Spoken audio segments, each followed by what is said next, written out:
সেনাবাহিনীর প্রধান হিসেবে দায়িত্বভার গ্রহণ করেছেন জেনারেল ওয়াকারুজ্জামান। তিনি জেনারেল এস.এম. শফিউদ্দিন আহমেদের স্থলাভিষিক্ত হয়েছেন। রোববার এক বার্তায় এ তথ্য নিশ্চিত করেছে আন্তঃবাহিনী গণসংযোগ পরিদপ্তর আইএসপিআর। এর আগে 11 জুন আইএসপিআর এক সংবাদ বিজ্ঞপ্তিতে জানায়, 23 জুন অপরাহ্ন থেকে lieutenant general Wakeruzzaman chief of general স্টাফকে জেনারেল পদবিতে পদোন্নতি প্রদানপূর্বক ওই তারিখে 3 বছরের জন্য সেনাবাহিনীর প্রধান পদে নিয়োগ দেওয়া হয়েছে।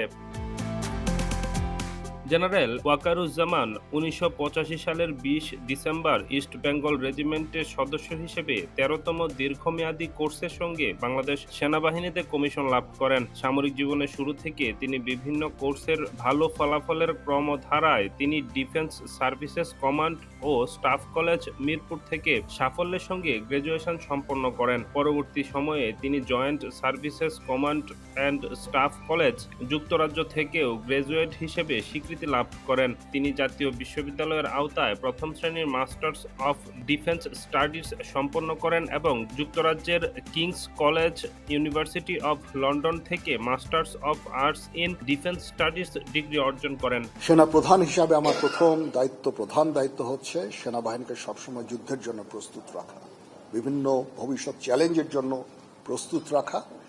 সেই কাজটাই ইনশাআল্লাহ আমি করে যাব। সেনাবাহিনী ইনএড টু সিভিল পাওয়ারে তার দায়িত্ব পালন করে। যদি সরকার আমাদের সেই দায়িত্ব দেয়, ওই দায়িত্ব আমরা নিষ্ঠার সাথে পালন করব। দুর্যোগ মোকাবেলায় যখন সরকার আমাদের নিয়োগ দিবে, ইনশাআল্লাহ আমরা সেই সমস্ত দায়িত্ব ভালোভাবে পালন করব। দেশ গঠনে আমাদের নিয়োগ দিলে সেটাও করব। বিশ্ব শান্তির জন্য আমরা কাজ করে যাচ্ছি। আমরা ইউএন মিশনে আমরা ডিপ্লয় হই, বিভিন্ন ইউএন অপারেশনগুলো আমরা করি, শান্তি রক্ষার জন্য, বিশ্ব শান্তির জন্য আমরা কাজ করে যাই। সেগুলিও ইনশাআল্লাহ জারি থাকবে।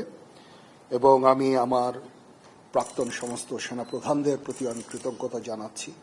ওনারা আজকে ওনাদের শ্রম দিয়ে, ওনাদের মেধা দিয়ে আজকে যে অবস্থায় সেনাবাহিনীকে রেখেছেন, আমি সেই অবস্থা থেকে সেনাবাহিনীকে আরও সামনে এগিয়ে নিয়ে যেতে চাই।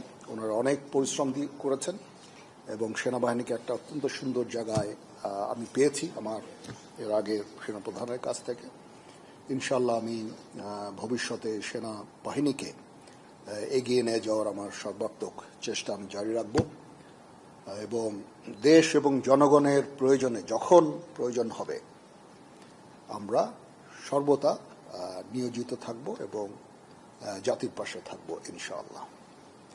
তো এই হচ্ছে দেশ জাতির কাছে এবং আপনাদের কাছে আমার অঙ্গীকার।